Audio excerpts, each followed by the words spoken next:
दोस्तों रिलायंस पावर की बात करें, स्टॉक के अंदर आज जबरदस्त गिरावट हुई। अब इस गिरावट के पीछे वजह यह है कि आज बाजार में भारी गिरावट हुई थी और स्पेशली निफ्टी स्मॉल कैप में जबरदस्त गिरावट थी और इसका असर रिलायंस पावर में भी देखने को मिला।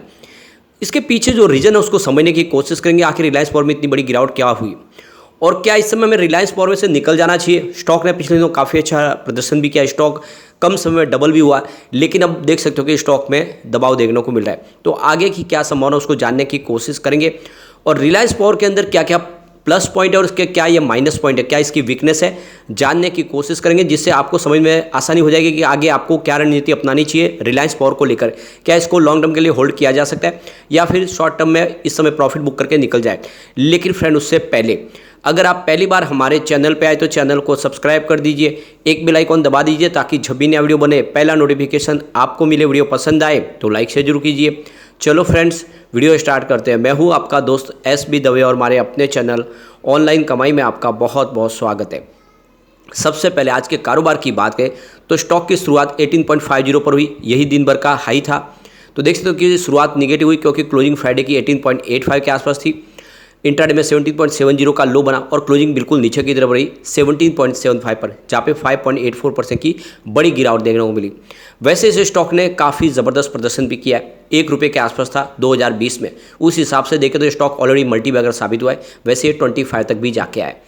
पिछले एक साल की इसकी परफॉर्मेंस देखें तो स्टॉक में हमने देखा नहीं कोई भी अपडाउन आपको नहीं मिले। जो प्राइस 17 साल भर पहले थी वो भी है, यानी इसमें किसी प्रकार का आपको अपडाउन देखने को नहीं मिलेगा। अगर हम 6 मंथ की बात करें, स्टॉक ने 62% का जबरदस्त रिटर्न दिया है, यानी स्टॉक 10.90 के आसपास था, इस समय 18 के आसपास है लगभग।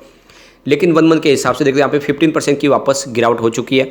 5 डेज की बात करें स्टॉक के अंदर 8% की गिरावट है, तो स्टॉक में दबाव बना हुआ है। यहाँ पे पिछले 4-5 दिन की ट्रेडिंग सेशन देखें तो 29 सितंबर को स्टॉक 19.25 के आसपास था। जबरदस्त तेजी के साथ स्टॉक आगे बढ़ने को तैयार था, 0.5% की तेजी बनी थी। 3 अक्टूबर की बात करें स्टॉक की क्लोजिंग बिल्कुल फ्लैट रही 19.25 के आसपास, लेकिन 4 अक्टूबर को बड़ी गिरावट हुई, 18.80 के आसपास स्टॉक आया, 2.3% की गिरावट हुई। उसके बाद 5 अक्टूबर को फिर से पॉजिटिव क्लोजिंग रही और 18.90 के आसपास 0.5% की तेजी के साथ इसने क्लोजिंग दी। 6 अक्टूबर की बात करें क्लोजिंग 18.85 के आसपास थी, 0.3% की गिरावट थी। तो कुल मिला के देखिए स्टॉक 18-19 के आसपास था, लेकिन आज स्टॉक निचले लेवल पर आ गया है, काफ़ी नीचे 17 तक आ गया है। अब इसके बीच में देखें तो इंटरनेशनल मार्केट खुल चुका है और वहाँ से सिग्नल वीक निकल के आ रहे। बड़ी गिरावट तो नहीं है लेकिन सारे सिग्नल वीक है। डाउ जोन की बात करें तो 33,363 के स्तर पे 0.13% की गिरावट है। S&P 500 की बात करें तो 4,296 के स्तर पे 0.28% की गिरावट है। और अगर हम नैस्डैक कंपोजिट की बात करें तो 13,341 के स्तर पे 0.67% की गिरावट है। रजल 2000 इंडेक्स की बात करें तो 1737 के स्तर पे 0.45% की गिरावट है। तो सभी बाजारों में गिरावट है और हो सकता है कि कल बाजार में फिर से गिरावट हो। अब इसके बीच में FI लगातार बाजार में बिकवाली करे, आज भी उन्होंने बिकवाली की है। आज FI ने 5,052 करोड़ रुपीज़ का नया इन्वेस्टमेंट किया है, जो काफ़ी बड़ी अमाउंट है, लेकिन सामने 6,049 करोड़ रुपीज़ का माल बेच दिया। इस तरह से उनका जो बिकवाली का आंकड़ा निकल के आ रहा है वो 997 करोड़ का है और इस महीने में वो लगातार बिकवाली, एक भी दिन ऐसा नहीं है जब उन्होंने खरीदारी की हो। इस महीने में उन्होंने 9,410 करोड़ का माल ऑलरेडी बेच दिया पिछले 5 ट्रेडिंग सेशन में ही। तो काफ़ी बड़ी बिकवाली हो रही है इस समय FI की तरफ से। DI की बात करें, उन्होंने आज भी बाजार को संभालने की कोशिश की और काफ़ी शानदार खरीदारी की है गिरते बाजार में।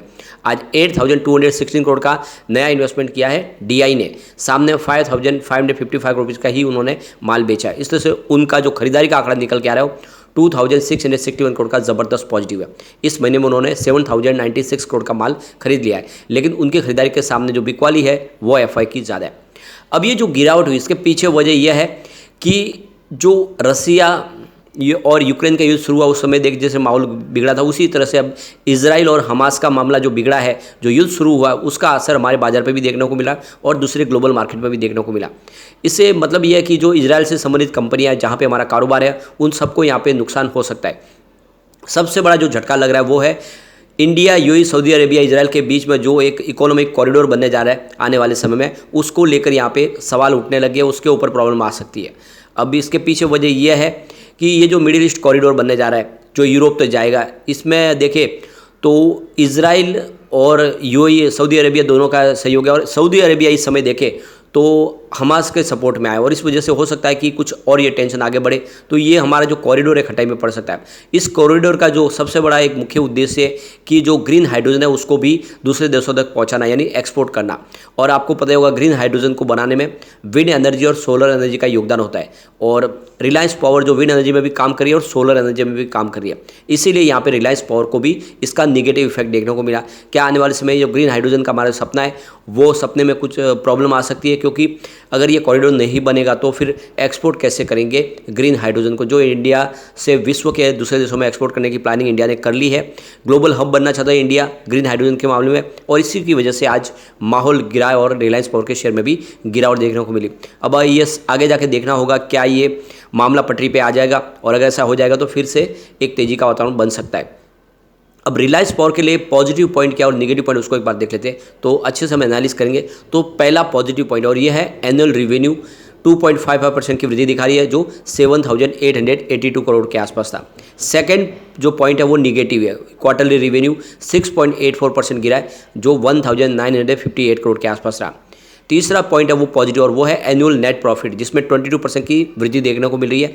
लास्ट ईयर देखते हो कि 470 करोड़ के आसपास रहा, तो ये तीसरा पॉइंट जो पॉजिटिव बना। उसके बाद जो चौथा पॉइंट है वो निगेटिव और वो है क्वार्टरली नेट प्रॉफिट में गिरावट हुई है, 318% की बड़ी गिरावट हुई है, 296 करोड़ के आसपास रहा।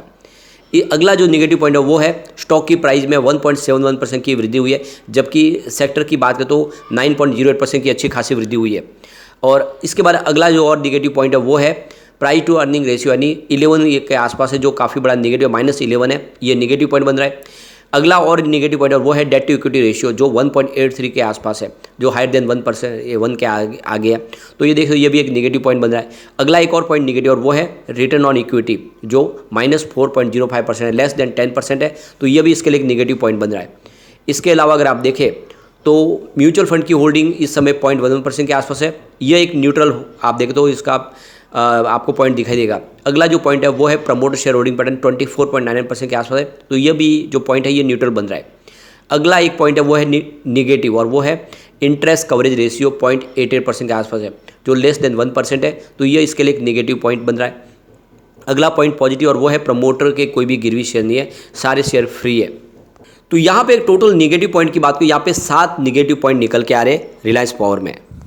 पॉजिटिव पॉइंट इसके 3 है, इसके अलावा देखें तो 2 न्यूट्रल पॉइंट है। इस हिसाब से देखें तो इसके अंदर वीकनेस बहुत ज़्यादा है स्टॉक के अंदर, लेकिन इसके लिए बस एक ही प्लस पॉइंट है और एक ही पहलू है। तो देख सकते कि अनिल धीरूभाई अंबानी ग्रुप के हाथ से सारी कंपनियां एक एक करके निकल रही है। फिलहाल उनके पास कोई रास्ता नहीं है कि वो रिलायंस पावर को और रिलायंस इंफ्रा को लेकर आगे बढ़े।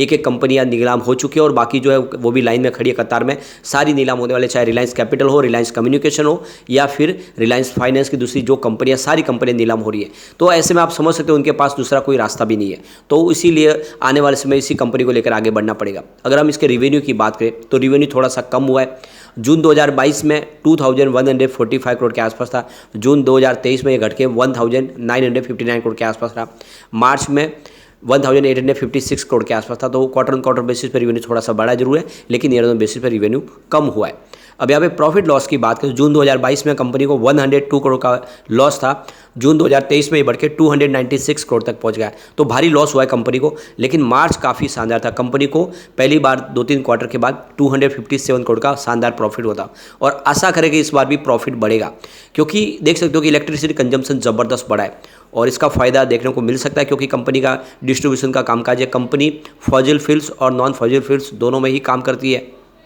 जैसे कि यहाँ पे जो लेटेस्ट अपडेट निकल के आ रही है कि इस बार इंडिया का पावर कंजम्पशन है उसमें 8% की वृद्धि देखने को मिले, जो 847 बिलियन यूनिट के आसपास रहा है फर्स्ट हाफ 2024 के।